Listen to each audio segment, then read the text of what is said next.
Meron tayo ditong pitso ng manok o breast chicken.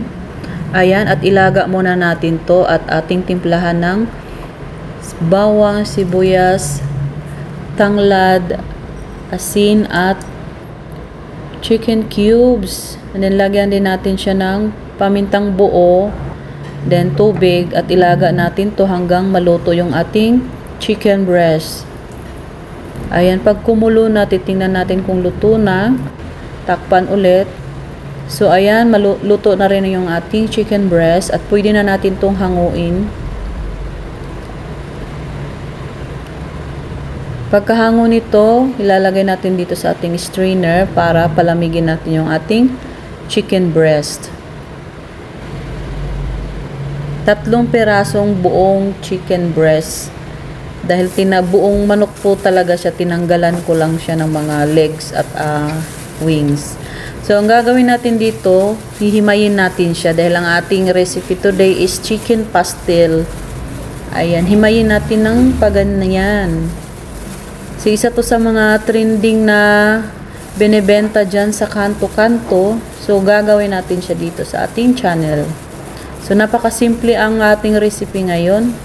So, alam kong gayang-gaya nyo to at gustong-gusto nyo rin tong ganitong recipe. So, ayan, at nahimay na natin siya lahat. Ilalagay lang natin siya dito sa ating isang lagayan. Pwede nyo rin naman ipino pa, ng mas pino pa talaga. So, dito sa ating kawali, maglagay tayo ng vegetable oil yung gamit ko. Tapos, tunawin ko lang yung aswete. And then, salain natin dahil durog-durog yung ating aswete.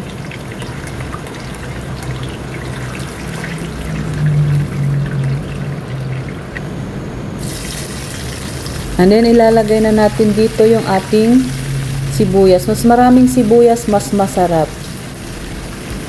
Ayan, pag bumango na yung ating sibuyas at nag-aromatic na siya, pwede na natin siyang isunod yung ating bawang.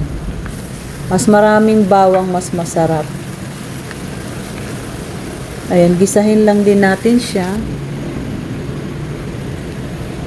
Pag ganyan na, pwede na nating ilagay yung ating hinimay na chicken breast.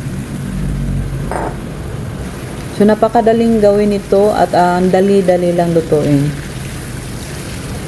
Dahil marami naman kami dito sa bahay, marami din ang ating lutuin. So, medyo maputla yung ating chicken breast dahil konti lang yung aswete natin. Maglagay lang tayo dito ng paminta.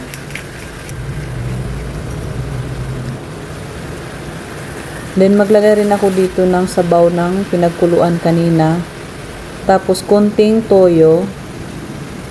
And then, oyster sauce. Para hindi maputla yung ating chicken pastel. Pwede nyo namang dagdagan ng aswete kung gusto nyo pang dilaw yung chicken pastel nyo. Ay, hindi rin naman to pambenta, pangkain lang sa bahay. Tapos naglagay na rin ako ng sili. Maanghang yung sili ang nilagay ko dahil yung sili na yan is yung maliliit na sili. Kahit konti lang ilagay, sobrang anghang na niya. Dahil mahilig naman tayo dito sa maanghang. Kung hindi naman kayo mahilig sa maanghang, pwede nyo naman hindi lagyan. Ayan, at mangdali lang ng recipe natin. At ang sarap at ang bango. Amoy na amoy mo yung sibuyas at yung bawang. So, ready to serve na yung ating chicken pastel recipe. So, kung ikaw ay hindi ka pa nakapag-subscribe sa aking channel, huwag kalimutan pindutin ang bell button para palagi kayong updated sa aking simple recipes. Maraming salamat sa panunood. Kain po!